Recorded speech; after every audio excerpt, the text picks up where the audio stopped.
আমি 30 ইঞ্চি চেন করে চেনের উপর ডাবল কুশি করে নিয়েছি।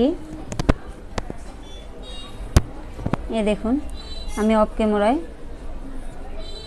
30 ইঞ্চি চেন করে চেনের উপরে ডাবল কুশি করে নিয়েছি। চেন বা ডাবল কুশি আমরা কুশি কাটার কাজ যারা জানি তারা সবাই জানি বা পারি, এই জন্য আর এই কাজটি আমি আপনাদেরকে করে দেখালাম না, আমি অফ ক্যামেরায় করে নিয়েছি। এবারে আমি নেক্সট রাউন্ডের কাজ করব। নেক্সট রাউন্ডের কাজ করার জন্য আমি প্রথমে 3টি চেন করে নিচ্ছি। আমি প্রথমে 3টি চেন করে নিলাম। 3টি চেন করে আমি কাজটিকে ঘুরিয়ে নিলাম। যে গ্যাপের মধ্যে আমি 3টি চেন করেছি সেখানে আর কোনো কাজ করব না। পরবর্তী গ্যাপের মধ্যে আমি ডাবল কুশি করে নিচ্ছি।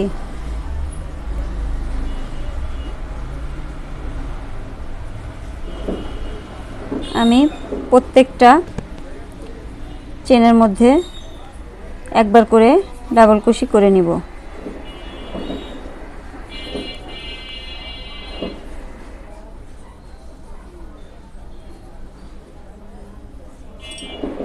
এভাবে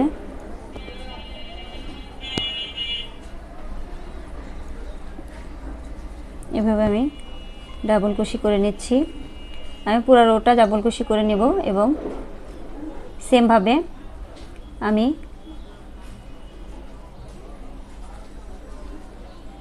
10 ইঞ্চি করে তারপর আপনাদেরকে দেখাচ্ছি। দেখুন আমি পুরো রোটা কমপ্লিট করে নিয়েছি ডাবল কুশি করে,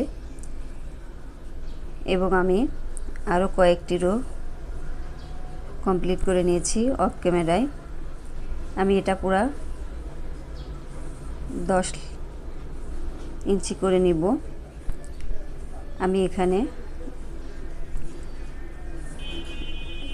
2 নাম্বার রো পর্যন্ত ডাবল কুশি করেছি এবং 3 নাম্বার রোতে যেয়ে আমি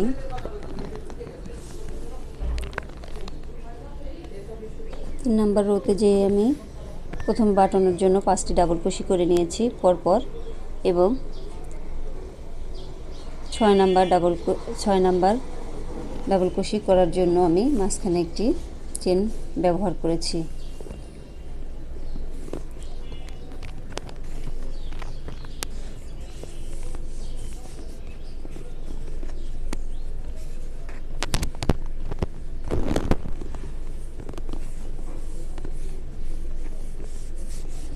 দেখুন যেমন আমি এখানে পরপর বাটনের জন্য 5টি ডাবল কুশি করে নিয়েছি এবং মাঝখানে একটি চেন করেছি, নিচ থেকে একটি চেনের গ্যাপ বাদ দিয়ে পরবর্তী চেনের মধ্যে আমি একবার ডাবল কুশি করে নিয়েছি এবং আবার একটি চেন করেছি, একটি নিচ থেকে একটি চেনের গ্যাপ বাদ দিয়ে পরবর্তী চেনের মধ্যে একবার ডাবল কুশি করেছি, আবারও একটি চেন করেছি, নিচ থেকে একটি চেনের গ্যাপ বাদ দিয়ে পরবর্তী চেনের মধ্যে একটি ডাবল কুশি করে নিয়েছি। এভাবে আমি দেখুন কাজটি এরকম হয়েছে।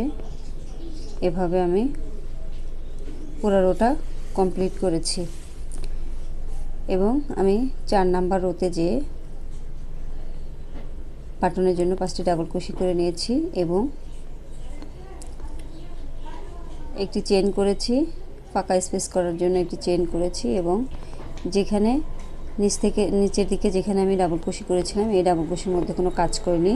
পরবর্তী যে ডাবল কুশির ফাঁকা স্পেসের গ্যাপ ছিল এই গ্যাপের মধ্য থেকে আমি একবার ডাবল কুশি করেছি, আবারও একটি চেন করেছি, ফাঁকা স্পেসের মধ্য থেকে ডাবল কুশি করেছি, চেন করেছি, একটি ফাঁকা স্পেসের ভিতর থেকে ডাবল কুশি করে নিয়েছি। এভাবে আমি পুরো রোটা কমপ্লিট করেছি এবং সেম ভাবে আমি এখানে 3 ইঞ্চি পর্যন্ত করে নিয়েছি। এই সেম ভাবেই আমি এখানে 9 ইঞ্চি পর্যন্ত করে নেব। তারপরে আমি 9 ইঞ্চি করার পরে আমি হাতার অংশটা বের করব।